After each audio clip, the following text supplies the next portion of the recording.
Welcome back to the deep dive. We are jumping into one of the most urgent and frankly fundamental security shifts happening right now, the global scramble to quantum-proof the internet. It really is a huge undertaking. Absolutely. Our mission today is to cut through the noise, use the source materials to understand the urgency of this threat, why quantum computing is poised to break all our digital locks, and really grasp the new standards being rolled out globally. Essentially, we're finding the shortcut to protecting any data that needs to survive the next, 10 to 20 years? At least, yeah. That's the time frame we're looking at. Okay, so here's the reality we're facing. Everything that uses secure web traffic, from your banking logins to digital signatures, it all relies on mathematical puzzles like RSA and ECC. The current standards, right? Right.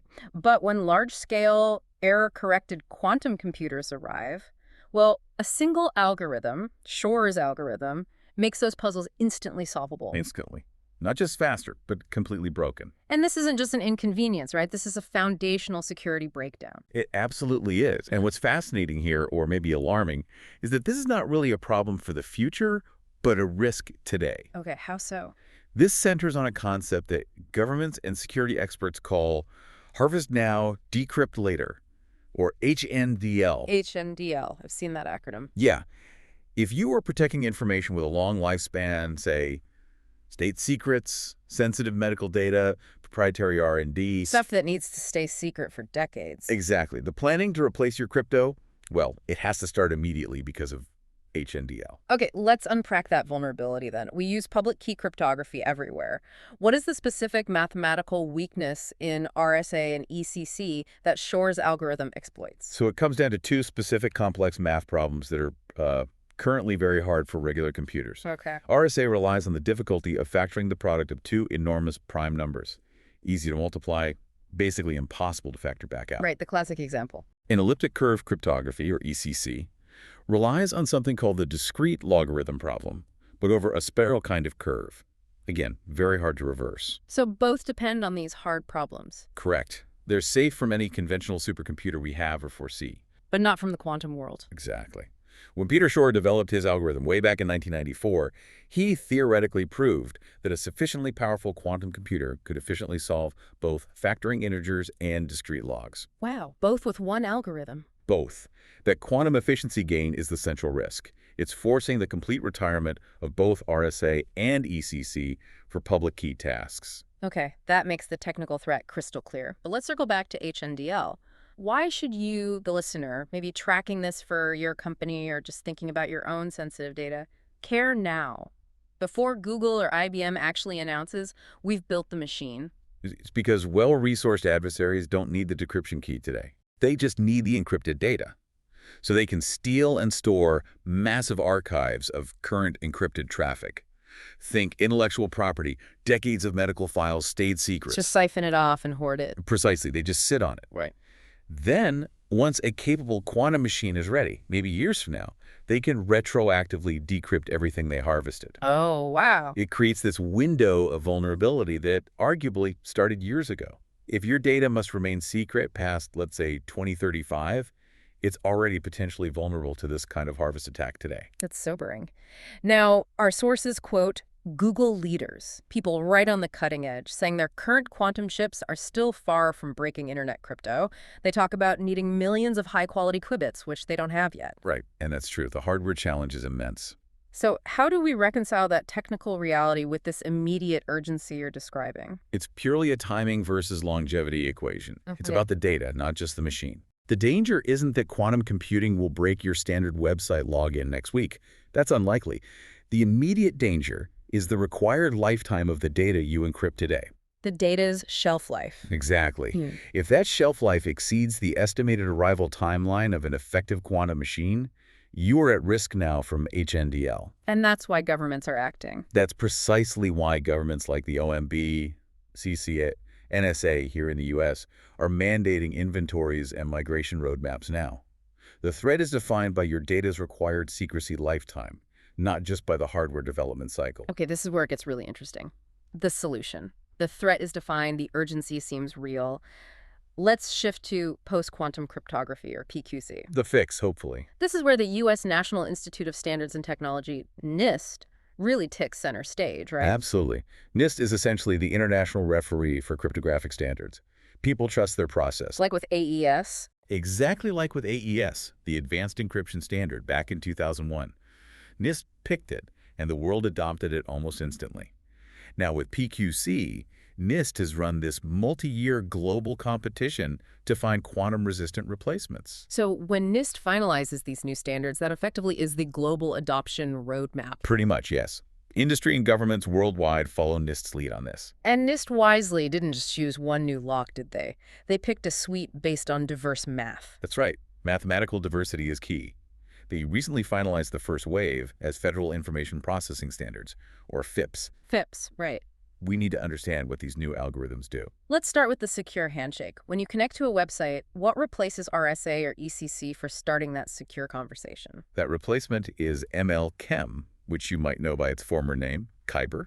It just became FIPS 203. ML-TEM, okay. This is the new key encapsulation mechanism, or KEM. Its job is fast, efficient key exchange, that secure handshake, allowing, say, your browser and a server to agree on a secret key. So it starts the conversation securely. Right. And because it's relatively fast and has reasonably small keys, it's positioned as the primary replacement for RSA and ECC key exchange. Okay, ML-Chem secures the connection. But in security, we also need to know who we're talking to. Verifying identity, digital certificates, software updates. What replaces RSA and ECC signatures?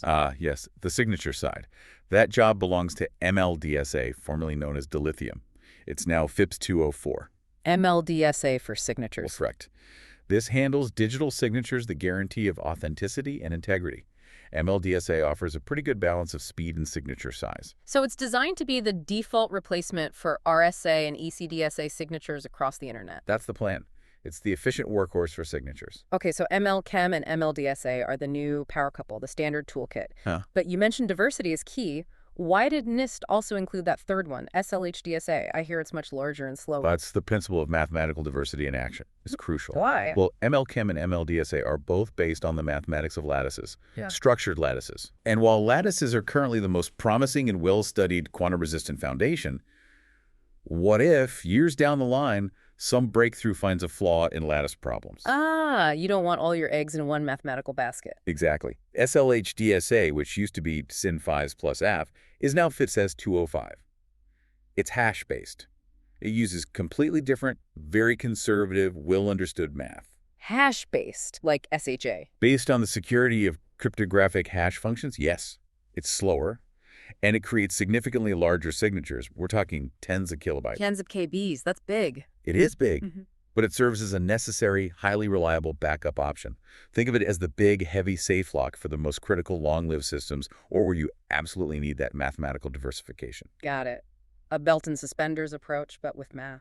Sort of, yeah. And the diversity push didn't stop there. We saw NIST choose more options even more recently. Oh, right. Tell us about those. Absolutely. So for key exchange, to provide an alternative to the lattice-based ML-Chem, they later selected HQC, that stands for Hamming Quasi-Cyclic. HQC, another chem. Yes, another chem, but based on different coding theory principles.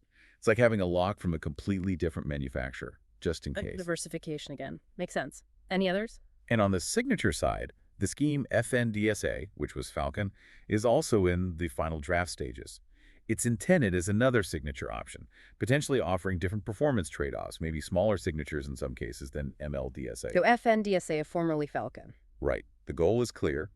Never again rely on just one or two related mathematical pillars that could fall together. Okay, the technical blueprints are clear. ML-Chem, MLDSA, SLHDSA are final, others are coming. But this isn't just advice, is it? Governments are actually setting hard deadlines. They absolutely are. This is not an optional upgrade path.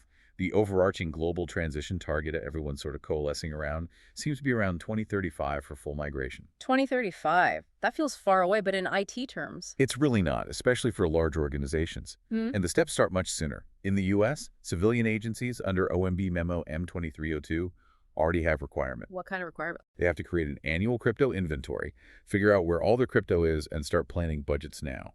The target is mitigating quantum risk comprehensively by 2035. And national security, I imagine they're moving even faster. Much faster, yes. The CNSA 2.0 guidance, that's Commercial National Security Algorithms Suite, has a stricter path. New system acquisitions must be PQC compliant by 2027. 2027, that's really soon. It is. Because national security data often needs to remain secret for 50, maybe 100 years, they have essentially zero tolerance for that HNDL risk. So full transition is mandated by 2035. No wiggle room. Wow. Okay, so it's happening, mandated, and the first deadlines are really close. We're actually seeing these new locks being deployed in protocols we use every day already, aren't we? We are. The keyword you'll hear a lot is hybrid. Hybrid, what does that mean in practice? So for web traffic using TLS for HTTPS, the standards bodies are finalizing hybrid key exchange modes. This means running the old algorithm, like the elliptic curve XDefi 519, and the new PQC algorithm, like Kyber, now MLChem, simultaneously. Both at the same time. Both at the same time. You combine their results, Google Chrome, major content delivery networks like Cloudflare and Akamai, even operating systems they've already tested and rolled out these X25519, combined with Kyber hybrids at massive scale. So it's like belt and suspender security. Exactly. If either the old ECC algorithm or the new PQC algorithm holds, the connection remains secure. It provides protection today and prepares for the future switchover. That makes a lot of sense for web traffic. What about other critical areas like SSH for administrative access to servers? Same trend there. OpenSSH, which is, ubiquitous for server administration, now defaults to a post-quantum hybrid key exchange method in its latest versions. It defaults to it, so it's already running. Yes. And GitHub recently enabled PQC support for SSH key types too. It's a quiet transition in many ways, but it means PQC is already active and being tested on millions of production systems. Okay, now, a potential point of friction: performance. These new algorithms, especially the signatures, have larger keys and signatures than what we use today. You mentioned ML-DSA signatures are around 3 KB. Roughly, yes. And the backup, SLH-DSA, is tens of KBs. That sounds potentially problematic. Will the internet feel slower? What about all those tiny IoT devices? That's a really critical question, and it's being actively studied. For the general internet user experience browsing, standard connections performance tests show the latency impact is actually minimal. Really? Even with bigger packets? Yeah, modern networks and protocols handle slightly larger packet sizes reasonably well. You probably won't notice it on your phone or laptop. Okay, but the second part of my question, IoT. But you are absolutely right to flag the resource constraints. Legacy hardware, embedded systems, constrained IoT devices, that's the major area of concern.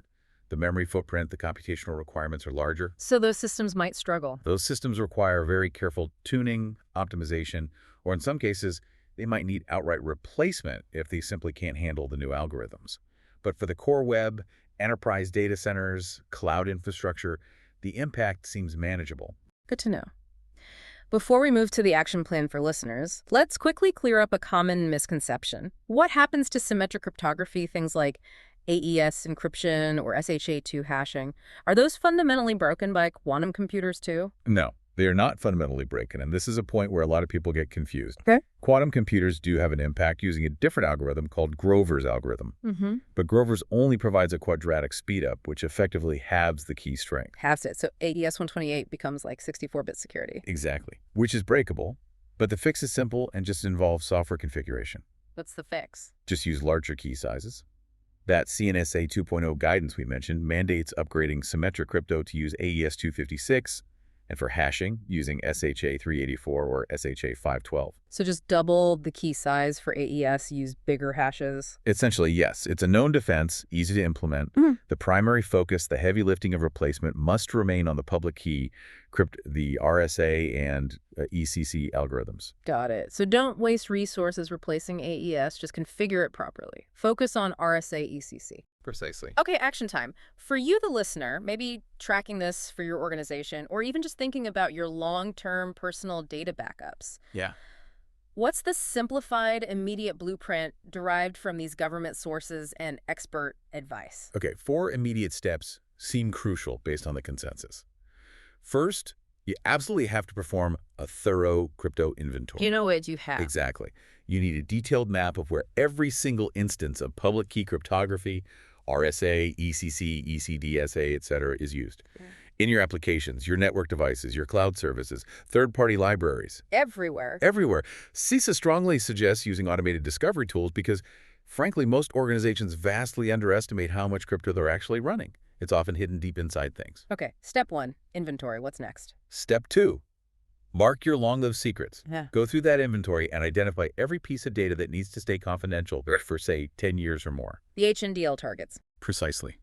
Your crown jewels, long-term archives, sensitive PII, strategic plans, these are your immediate HNDL risks. If data falls into that category, its encryption needs PQC protection, ideally starting now with hybrids. Got it. Inventory, then identify high-risk data. Step 3. Step 3. Ask your vendors for PQC roadmaps. Start making support for the new NIST standards, specifically ML-Chem and MLDSA, a standard procurement requirement. Put pressure on the supply chain. You have to. Ask your software providers, your hardware vendors, your cloud services. What is your plan for supporting FIPS 203 and FIPS 204? When will it be available? If a vendor says they don't have a plan yet, that should be a serious red flag for long-term use. Okay, makes sense. And the 4th step. Fourth, where feasible, turn on hybrids. Deploy those hybrid solutions we talked about, especially in places like TLS web servers and SSH. The belt and suspenders approach. Right. It lets you immediately test compatibility, work out kinks in your infrastructure, and gain that dual protection during this extended transition phase. It's a practical way to start migrating safely. Inventory, mark secrets, ask vendors, turn on hybrids. Seems like a solid plan. It's a start. The journey is long, but those are the essential first moves. Okay, let's wrap up by hitting 3 common myths we found repeatedly debunked in the source materials. Myth number 1. This is complicated. We'll just wait until quantum computers are actually real and breaking things before we worry about it. That is probably the single most dangerous misconception out there. Why? Because of HNDL. Waiting until the threat is active means your harvested data is already compromised. The time to inventory, plan, and start deploying hybrids is today, precisely because the cryptanalytically relevant machines are not fully available yet. Waiting is too late for long-lived data. Okay, myth busted. Myth number 2. Forget these new algorithms. We should be focusing on quantum key distribution, QKD. I see that sometimes. QKD. It sounds futuristic, but it's not the general solution for this problem. Yep. QKD is generally exotic, very expensive, specialized hardware. It typically requires dedicated fiber optic lines and is really only suitable for very narrow, high-security point-to-point communication links. Think maybe between 2 specific government buildings. So it doesn't scale to the internet? Not at all. No. It doesn't solve authentication, and it's impractical for the vast majority of use cases. PQC, the algorithms NIST is standardizing, is the practical, software-based solution designed to secure global networks, the internet, everything. Focus your efforts on adopting the NIST PQC standards. Got it. PQC is the mainstream solution. QKD is niche. And finally, myth number 3. Oh no, quantum breaks everything. We must replace all our crypto algorithms, including AES. Also incorrect, as we touched on earlier. It leads to misallocated resources. Right. The critical urgent task is replacing the public key crypto, RSA, ECDH, ECDSA. Those are the ones vulnerable to Shor's algorithm. For symmetric crypto like AES and hash functions like SHA-2 or SHA-3, the migration path is much simpler. Just use bigger keys. Just configure them to use larger key lengths, specifically AES 250 stux and SHA 384 or SHA 512. Focus your main replacement efforts and budget on the public key systems. Excellent clarification. This has been a really insightful and, yeah, maybe a bit sobering deep dive. It's a major shift. It is. But the core blueprints, FIPS 203 for ML-Chem, 204 for ML-DSA, 205 for SLH-DSA are published. The real-world deployment is quietly but definitely happening with things like Chrome and OpenSSH hybrids. And that 2035 deadline, especially the earlier milestones, feels firm. The migration has truly started. It has. And if we connect this to the bigger picture, maybe a final thought for you, the listener. This whole massive transition underscores the critical need for something called crypto agility. Crypto agility, what's that exactly? It's the ability for your systems, your applications, your infrastructure to easily swap out underlying cryptographic algorithms without requiring a massive, chaotic, system-breaking rewrite every time. Being able to change the locks easily. Basically, yes. Designing for that kind of agility now as you implement PQC is arguably the difference between facing another painful systemic overhaul when the next cryptographic standard evolves and simply performing a relatively smooth minor software update when the next inevitable security challenge arrives down the road. It's about future-proofing the process itself. Build for change, because change is constant in security. A really compelling thought for you to carry forward as you navigate this quantum transition and manage your long-term secrets. Indeed. Thank you for joining us on this deep dive into quantum-resistant cryptography. We'll see you next time.